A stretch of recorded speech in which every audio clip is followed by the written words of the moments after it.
Hey guys, tonight I'm going to be talking to you guys, mostly to some of you newer nurses out there. I'm going to give you some of my tips for you to survive your first year as a nurse.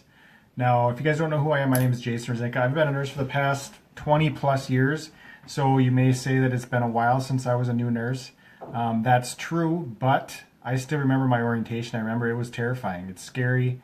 I was right out of college, 22 years old, and my preceptor was 30 years older than me, and I think she was older than my mom at the time, and it was hard to get orientation done from her, but at the same time I learned a lot.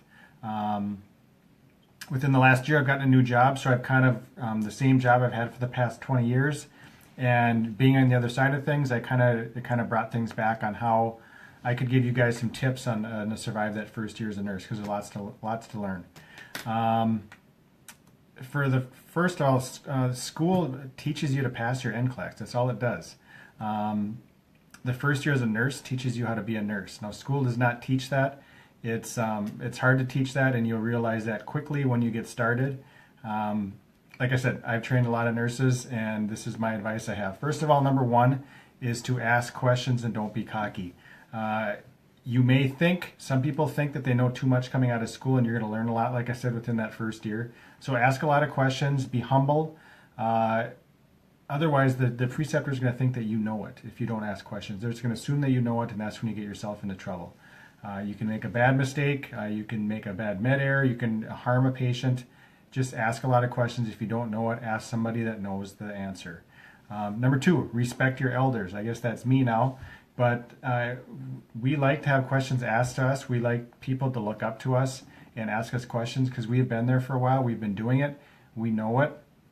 And it makes us feel good to be smart. So if you ask us questions, we love it. And it's something that's going to help us out, and it's going to help you out too, because you're going to gain knowledge from other people, other nurses that are working with you that can tell you how things are and how to do it.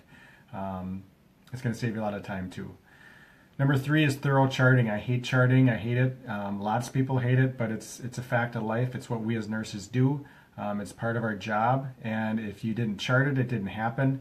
If you end up in court at some point, you need to have thorough charting to help you out, and just it's something that you need to do, and you need to learn. It's going to be tough at the beginning because you're not going to know what you're doing on the floor with the patients, let alone charting too. So it's going to take some time, but you'll get better at it and work at it. It's a necessity. Number four is delegate. Now, we as nurses, I think we do delegate, but at the same time, we like to do things our way, and if it's not done our way, we tend to try to do everything.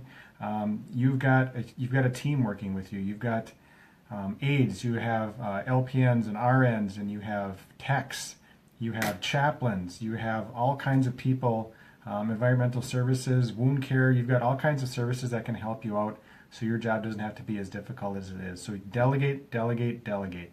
One of the other tips I have too, this is the last one for tonight, but look at the patient. This is number one. You can do an assessment in 3 seconds just walking in a room and looking at a patient. You can tell what's going on with that patient immediately by looking at them. If you walk in there and look at a monitor, PEA looks beautiful on a monitor, guys. You need to look at the patient and see what they're doing. Hopefully this tips helped you out here. I just gave you 5. Could go on and on. There's tons of tips for new nurses, but stick to these 5. These are 5 good ones, and they'll help you out. All right, guys?